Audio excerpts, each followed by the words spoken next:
saying that we remain laser focused right now on Hamid Karzai International Airport in Kabul and on doing everything that we can to continue evacuating Americans, allies, Afghans who have worked alongside us and also other courageous Afghans at special risk. And to that end, I'm prioritizing three key concerns. First, the safety and security of our people and the people that we're trying to evacuate. As the chairman will brief you, the final elements of additional military forces continue to flow into Kabul, with about 4,500 in place as we speak. They are trained and equipped to defend themselves in their operations. There have been no hostile interactions with the Taliban, and our lines of communication with Taliban commanders remain open, as they should be. My second focus is maintaining security at the airport itself. In concert with forces from our allies, our troops have set up defensive positions around the airport, and the airport is able to function safely. Now, we don't take this for granted, and I continue to be in daily contact with General McKenzie and commanders on the ground to make sure that they have what they need to keep it safe. My third area of focus, of course, is the pace, increasing the flow of aircraft and people out of Kabul. Now, we've flown out several thousand since the 15th of August, and our goal is to be able to increase our capacity every day going forward. And as we build out this capacity, we're working hand in glove with the State Department, which is leading the whole of government effort to notify and process American citizens who are leaving, and to urgently identify and process Afghan applicants as well. We've dispatched small military teams to two of the airport's gates to assist the State Department consular efforts as they evaluate and process individuals seeking entry. And we expect to be able to augment that capability in the coming days. This is truly a team effort across the interagency. And throughout all of this, our U.S. service members are making exceptional efforts under challenging circumstances and showing their humanity and their compassion. So I want to thank them for their skill and their professionalism. It's not lost on me that even as we conduct this very important mission, we also continue to help our fellow Americans deal with a new surge in the pandemic, and the citizens of Haiti deal with the aftermath of an earthquake. Let me also thank General McKenzie and Rear Admiral Vaisley, who is the commander of U.S. Forces Forward, and Major General Donahue of the 82nd Airborne Division, and Brigadier General Sullivan for their leadership at this critical time. It is making an enormous difference. They know, as I do, that there's a lot of work to be done yet. Now, all of this is very personal for me. This is a war that I fought in and led. I know the country, I know the people, and I know those who fought alongside me. And as I said, we have a moral obligation to help those who helped us. And I feel the urgency deeply. So I want to end with a word for the force and our military. I know that these are difficult days for those who lost loved ones in Afghanistan and for those who carry the wounds of war. Especially now, we mourn those who made the ultimate sacrifice in Afghanistan. And let me say to their families and loved ones, our hearts are with you. And the U.S. military stands as one to honor those we've lost.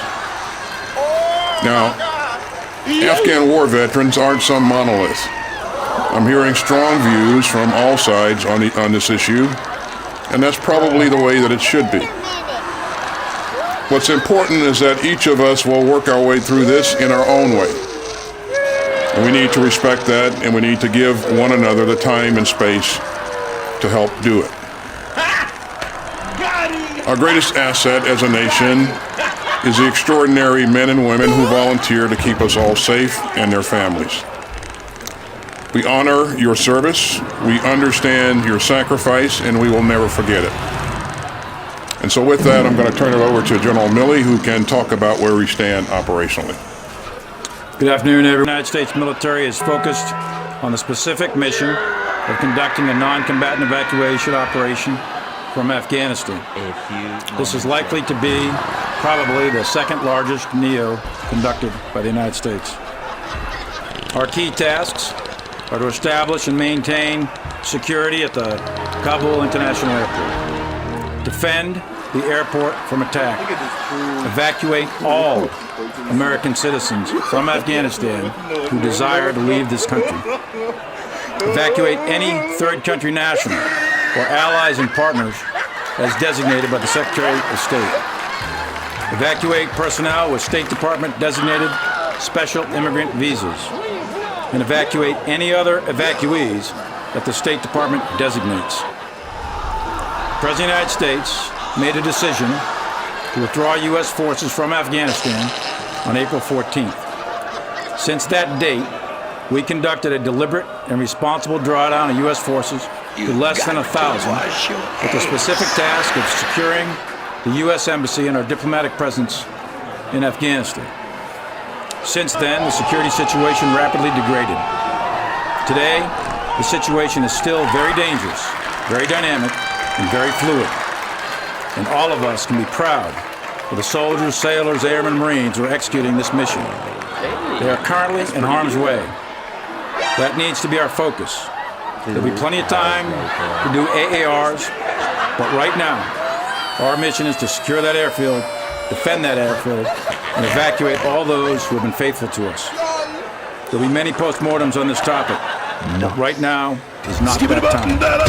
Right now, there are troops at risk, and we are the United States military, and we fully intend to successfully evacuate all American citizens who want to get out of Afghanistan. All American citizens who want to get out of Afghanistan. They are our priority number one. In addition, we intend to evacuate those who have been supporting us for years, and we're not going to leave them behind. And we will get out as many as possible. Our troops in Kabul are taking high risks to accomplish that mission. Every minute, these troops are on the ground, making difficult decisions with incredible skill, incredible bravery, and incredible valor. Let me make one comment on the intelligence, because I'm seeing all over the news that there are warnings of a rapid collapse. I have previously said from this podium and in sworn testimony before Congress that the intelligence clearly indicated multiple scenarios were possible. One of those was an outright Taliban takeover following a rapid collapse of the Afghan security forces and the government. Another was a civil war, and a third was a negotiated settlement. However, the time frame of a rapid collapse, that was widely estimated and ranged from weeks to months and even years following our departure. There was nothing that I or anyone else saw that indicated a collapse of this army and this government in 11 days. Gentlemen, if I may. Mr. Secretary, you mentioned the urgency of ramping up the pace of the evacuation. So you have a safe passage agreement with the Taliban, but in fact, in some cases, American citizens, Afghans who are at risk or who are being advised to go to the airport are unable to get into the airport because of Taliban checkpoints and so forth. So are you considering other ways that you can get around that problem by, for example, sending forces out beyond the airport to collect people and bring them, escort them into the airport? If I may ask General Milley, with the rapid collapse of the Afghan forces, there's large amounts of weaponry that are kind of out there now that were either surrendered or abandoned by the Afghan forces or otherwise captured by the Taliban. Are there ways you can, are you considering ways that you might destroy some of that equipment to avoid it falling into the Taliban's hands? Thanks, Bob. In terms of whether or not we intend to send forces outside of the airfield to collect up American citizens or Afghans who are special immigrant visa applicants, the forces that we have are focused on security of the airfield, and you know how important that is, and you know what happens if we lose the ability to provide that security. And so I don't want to detract from that, and we have to make sure that we can not only secure the airfield, but as the chairman said, defend it as well, because there are a number of threats still in the environment. I certainly don't want to do anything to make the airfield less safe, and we won't do that. But we will continue to coordinate and deconflict with the Taliban and make sure that those people that need to get to the airfield have the right credentials to ensure passage, and the Taliban has been checking those credentials, and if they have them, they have allowed them to pass.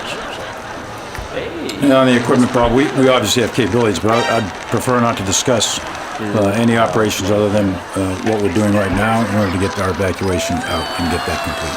And then there'll be another time when we can discuss future operations. Bob, I would like to press both of you on the same points. General Milley, you say in your statement that one of your tasks is to evacuate all American citizens from Afghanistan who desire to leave. There are Americans clearly all over Kabul. There may be Americans in other parts of the country. How can the U.S., the Pentagon, live up to that task of evacuating all Americans, because we continue to see the violence just outside the airport, and how would you get them around the country unless you go get them? Well, two things, Barbara. One is State Department, as you know, as I've said, is working with the Taliban to facilitate safe passage of American citizens, U.S. passport holders, to the airport. That's the primary means, and under the current conditions, that's the primary effort.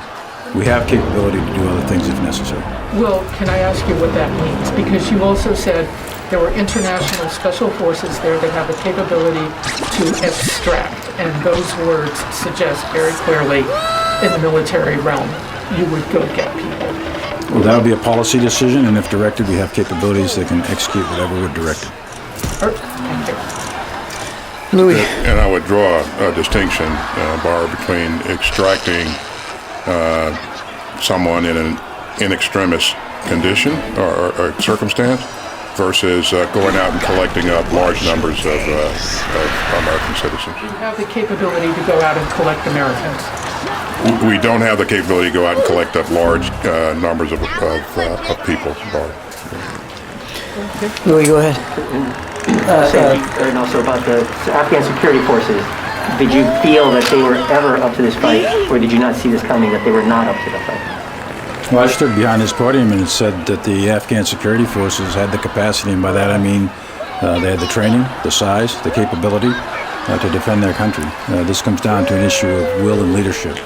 And no, I did not, nor did anyone else, see a collapse of an army that size in 11 days.